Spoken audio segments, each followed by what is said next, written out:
Bonjour à tous et bienvenue sur ce petit tutoriel. Donc aujourd'hui, pas de connaissances nouvelles, c'est une période de vacances, donc je voulais faire une vidéo sur les engrenages, je vais attendre la rentrée. Donc là, aujourd'hui, on va faire une petite boîte pour tourillon. Alors, en fait, il s'agit d'emboîtement de chevilles quand vous faites des assemblages bois. Et cette petite boîte va nous permettre de faire les trous au bon endroit, à la fois bien placés, mais aussi verticalement guidés au niveau du forêt. Donc voilà, quand vous réalisez ce genre d'emboîtement que vous collez, vous obtenez quand même une solidité importante. Donc cet assemblage se fait avec des chevilles bois et de la colle. Vous assemblez tout l'ensemble, vous prenez une sangle, vous serrez au maximum, vous laissez sécher et vous avez vraiment quelque chose de très solide.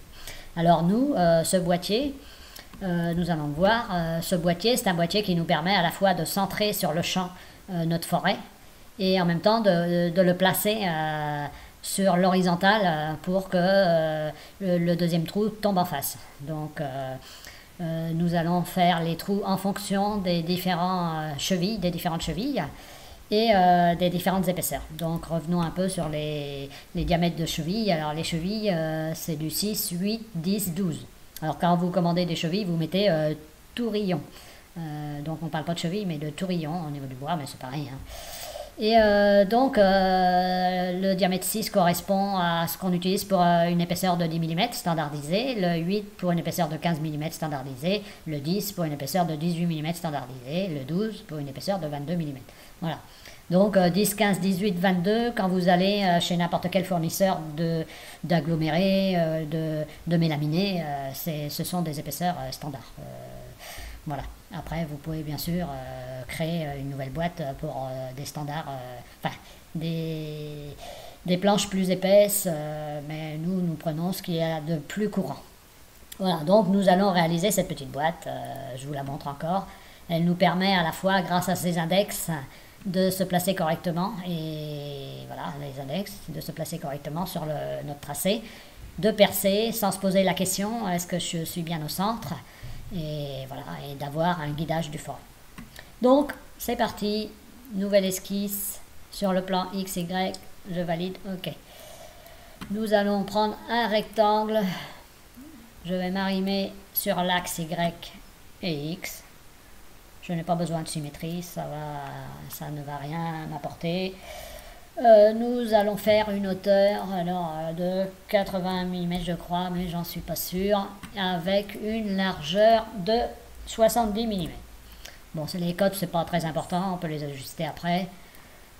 Ça sera fonction de notre. Donc nous sortons, nous créons une protrusion de 10 mm, c'est parfait. Nous y sommes. Voilà, nous allons retravailler sur cette face-là. Je vais tracer un trait de construction. Alors, trait de construction, déjà vertical. Vous regardez s'il y a ce symbole-là. Je veux une distance de 10 mm. Donc, voilà. Et on va l'appeler, je vais l'aligner. Pas obligatoire, hein, mais je vais l'aligner. Voilà, horizontalement, au niveau de ces points. J'aurais pu m'accrocher sur l'axe X et voilà. Donc voilà notre trait de construction. Donc nous avons 4 trous à réaliser. Alors, un trou, on les prend au hasard, 2 trous, 3 trous, 4 trous. Voilà. Donc, le premier trou, le plus grand, nous, ça sera un diamètre de 12 pour une cheville de 12, un diamètre de 10 pour une cheville de 10 et un diamètre de 8, voilà, et un diamètre de 6. Et là, nous aurons tous les diamètres de cheville bois possibles, donc 6 mm ici. Voilà. Moi, ce que je veux pour l'instant, ça va être aussi de leur donner une distance. Ici. Alors, ici, c'est pour une épaisseur de 22 mm. Donc, ça nous fait du 11 mm. Voilà, pour être centré. Ici, c'est très simple aussi. c'est une épaisseur de 18 mm, donc c'est du 9 mm. Voilà, c'est les standards quand vous allez commander du mélaminé ou de l'aglo basique. Voilà. Ici, c'est pour du diamètre, de l'épaisseur 15. J'ai dit diamètre tout à l'heure, épaisseur 15, donc ça fait 7,5. J'ai peut-être dit diamètre au lieu de dire épaisseur. Alors là, je reprends, c'était de l'épaisseur 18. Et là, c'est l'épaisseur 22. Donc, 59 mm, 11 mm. Donc voilà. Et là, nous sommes sur du 10, donc 5 mm. Voilà. Nous allons maintenant créer 10 mm d'écart entre chaque. Donc là, pour avoir 10 mm, je vais prendre les 4 mm du rayon, plus les 3 mm du rayon, plus mes 10 mm. Et je vais avoir une distance entre les cercles de 10 mm. Donc, même chose là. Même chose là. Je vais prendre donc 5 plus 4 plus 10. Voilà. Entre ici et ici. Donc, nous allons dire 5 plus 6 plus 10. Voilà. Donc, qu'est-ce qui me reste par rapport au bord? Par rapport au bord, je vais en figer un. À peu près. Allez. Je vais mettre du 11 mm. Est-ce que ça me centre à peu près? Je vais regarder ce que j'ai là. Là, c'est approximatif, ça n'a pas beaucoup d'importance. 13. Donc, non, on va mettre du 12 mm et on est centré.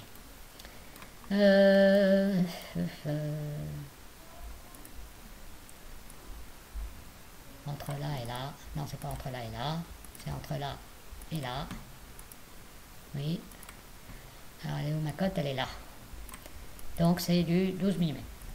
Voilà, tout le monde est centré, tout le monde est content. Donc là, j'aurai le bon positionnement de mes trous pour être vraiment centré par rapport au champ, l'épaisseur du champ. Voilà. Donc, je sors. Je crée une cavité à travers tout, pour tout le monde. Je dis OK. Donc, nous avons nos fameux trous réalisés pour l'instant. Nous allons maintenant détecter nos cercles. Voilà.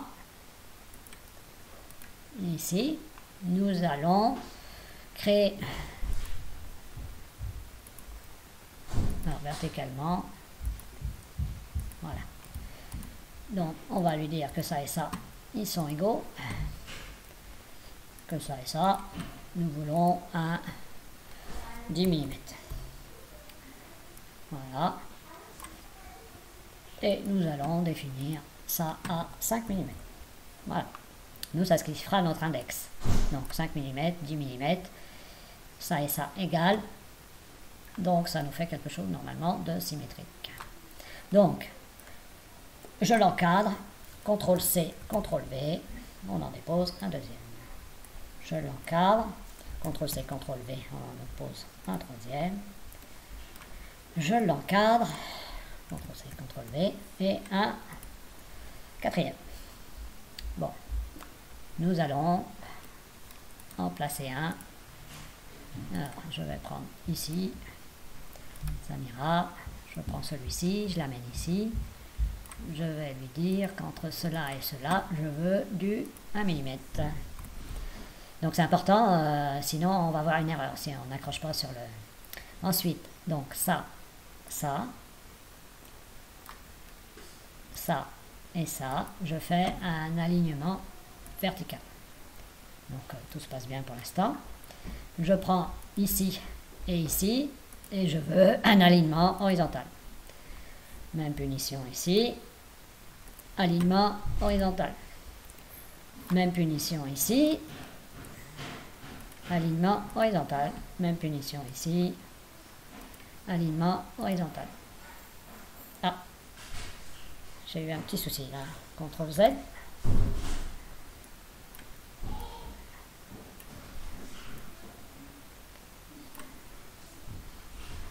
Alors, pourquoi il n'a pas gardé sa cote? Je ne sais pas, donc je vais lui remettre une cote de 5.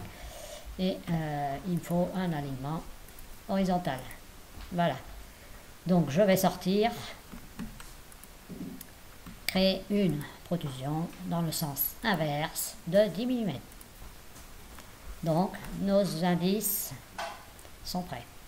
Ça nous permettra de tracer, quand vous faites un trait, vous créez un papier, c'est cette pointe qui va nous permettre de nous ajuster. Voilà, donc c'est reparti. Nous allons détecter chaque cercle.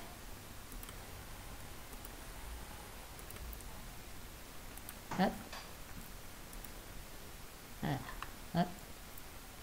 On va s'arrimer ici et ici. Non résolu. Alors pourquoi n'est-il pas résolu? 12, c'est pourtant bon. Donc on va laisser. Voilà, la contrainte numéro 3. On va peut-être, je vais peut-être enlever mon cercle et lui imposer des contraintes autrement. Donc je fais ça, je lui mets contrainte de diamètre de 12. Je reprends celui-ci, je lui mets une contrainte. Donc je veux 3 mm d'épaisseur, donc 3 et 3, 6, plus 12, 18. Contrainte de diamètre de 18. Voilà. Donc 18, 12. Donc nous reprenons celui-ci, on prend le centre, voilà, contrainte de diamètre, c'est du 10. 10. Voilà. On va reprendre. Oh, moi je pensais qu'il serait venu au moins pour. Donc, contrainte de diamètre, nous allons dire. Contrainte de diamètre 8. Non, 10. Plus 6, ça va faire 16. Voilà. Je me mélange les pinceaux. Donc, voilà, nous y sommes. Donc, toujours ici, l'accroche au centre. Donc, contrainte de diamètre de normalement 8. Et nous allons une contrainte de diamètre de 8 et 6, 14, de 14 mm. Donc il nous en reste un à traiter.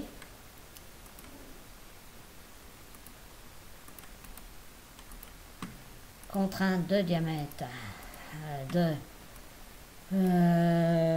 6 mm. Voilà.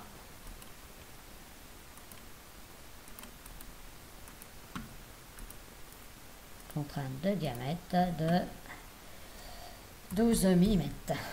Voilà. Donc si tout va bien.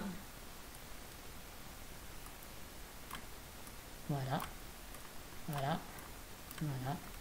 Donc nous sortons et nous allons créer une protrusion de 30 mm. Validé.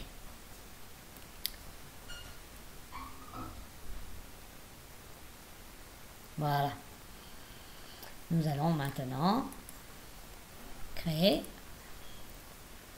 Donc, je détecte le bord, ce bord ici. Nous allons créer un rectangle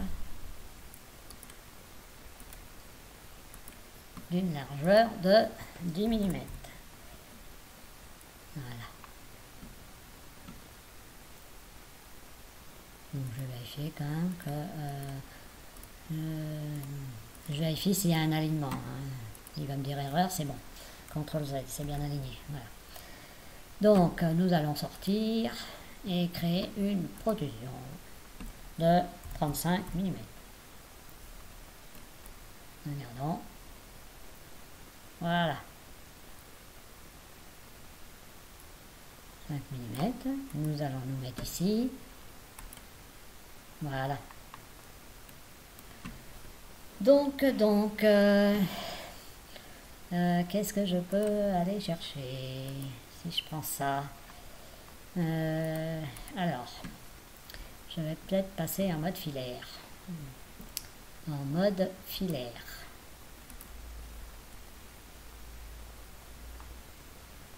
Voilà. Mode filaire, on a nos trous ici sur nos 10 et ici on a le centre, donc normalement ça devrait être bon. Donc nous allons faire notre petit index.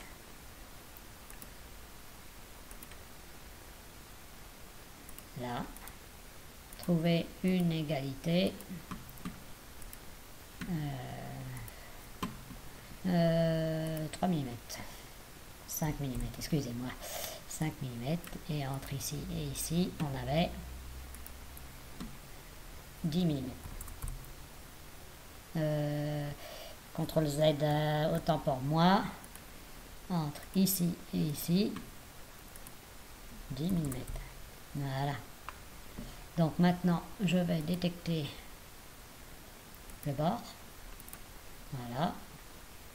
Me placer ici et avoir ici 1 mm, juste de quoi retrouver mon bord.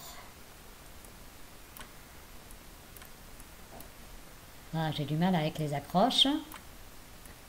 Le 1 mm, nous y sommes.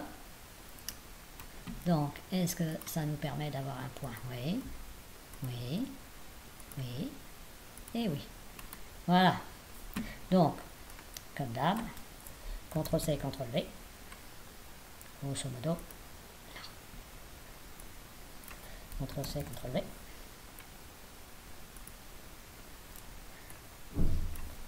CTRL-C, CTRL-V, voilà, hop, hop, nous prenons tous les points et nous voulons les aligner horizontalement. Maintenant, ici et ici, nous allons aligner les points verticalement. OK. Tac. Donc là, c'est simple. Hein. Voilà. Et je m'aperçois que il va me falloir une égalité parce que est-ce qu'il va vouloir mal prendre? 1, 2, 3, 4, une égalité. Voilà, tout est placé. Donc ça sera encore un index très utile. Et nous allons passer déjà en mode ombré, filaire ombré, et créer une protrusion de 10 mm. Je valide. Donc pour l'instant, autant pour moi. On va reprendre le pad et c'est inversé. Je valide. Voilà. Donc, nous avons notre système. Maintenant, nous allons créer le texte. Alors, vous rappelez-vous, on allait dans Draft, création du texte. Je veux une épaisseur de 3 mm, une hauteur de 3 mm, la chaîne. Alors, pour le premier, ce sera grand E 22, épaisseur 22. Diamètre, alors diamètre, je vais mettre un D, grand D, 12. Et je vais chercher une écriture. Alors l'écriture, vous les avez sur internet en TTF, hein. Sinon, allez voir le tutoriel où j'explique comment utiliser le texte. Donc je valide, je vais mettre OK. Donc nous avons un texte, nous passons dans l'atelier Part. On crée une protrusion de 10 mm, ça nous va. Voilà, et on va cliquer sur Extrude, transformer, et nous allons le placer ici, ici, ici. Ici. Je vais lui dire OK, et nous allons dans Placement, et on va le faire sortir de 2 mm, c'est pas la peine de 2 mm, voilà. Premier texte, c'est fait. Donc, épaisseur 22, diamètre 12. Deuxième texte, on y retourne, Draft. Fermé, c'est pas ça, c'est le texte. Voilà. Donc, l'épaisseur 18, diamètre 10. En 3 mm de hauteur. Et nous allons toujours chercher du texte, peu importe, le texte, c'est pas très important, et valider OK. Donc notre texte, nous allons sur Part, protrusion de 10 mm, et nous allons déplacer, transformer, c'est déplacer notre petit truc, voilà, ici, est-ce qu'on a besoin de le centrer? Non, ça me paraît pas mal. Et nous allons lui dire OK. Le premier, par contre, je vais encore le décaler légèrement. Voilà. Donc c'est OK. Donc le deuxième, nous allons le placer en Z à 2 mm. 2 mm. Donc ça c'est fait. En voilà deux de placer. Ensuite, donc nous retournons dans Draft, toujours la même chose. Nous allons placer une épaisseur de 15 mm, 15, et diamètre 8 mm. 8 mm. Tout ça sur une hauteur de 3 mm, et nous allons aller chercher du texte, peu importe lequel, en TTF. Nous passons en Part, une protrusion de 10 mm, on prend le texte et on va le transformer pour le dépasser. Hop là.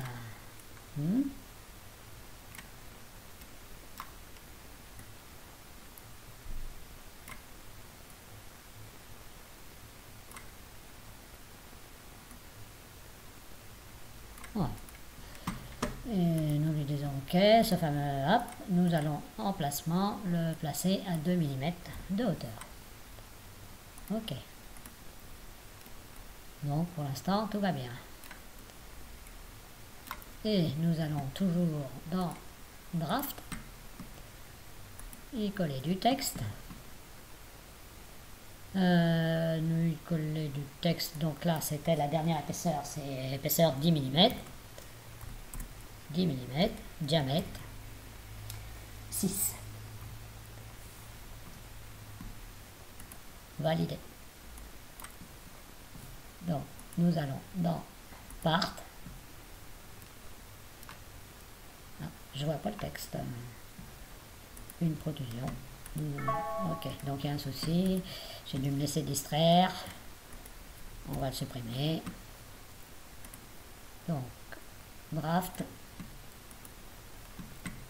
Alors, épaisseur 10 mm, diamètre 6. Pour une hauteur de 3. Ah, j'avais peut-être pas mis la police, tout simplement. Voilà, quand c'est répétitif, comme ça. Nous passons dans Part, une petite protrusion de 10 mm. Nous prenons l'extrude, on va mettre transformer avec le clic droit, et nous allons déplacer.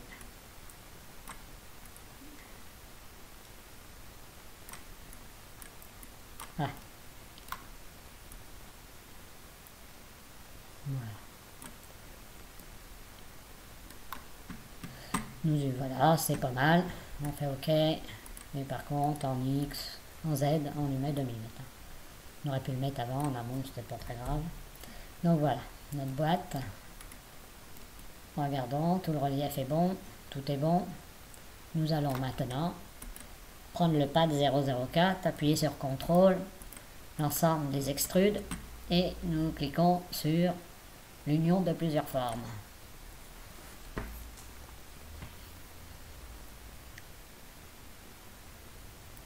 Donc là, ça prend un certain temps, c'est normal.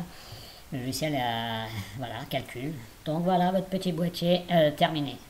Donc vos forêts seront guidées verticalement, seront placées au bon endroit. Donc vous pouvez percer sur les champs et sur le plat à la bonne distance, sans vous poser de questions, juste grâce à l'équerre. Donc voilà, et vous servez de ça par rapport à vos tracés. Et même chose ici. Donc voilà, c'était un petit tuto pour les vacances. Je vous remercie et je vous souhaite de bons assemblages. Merci.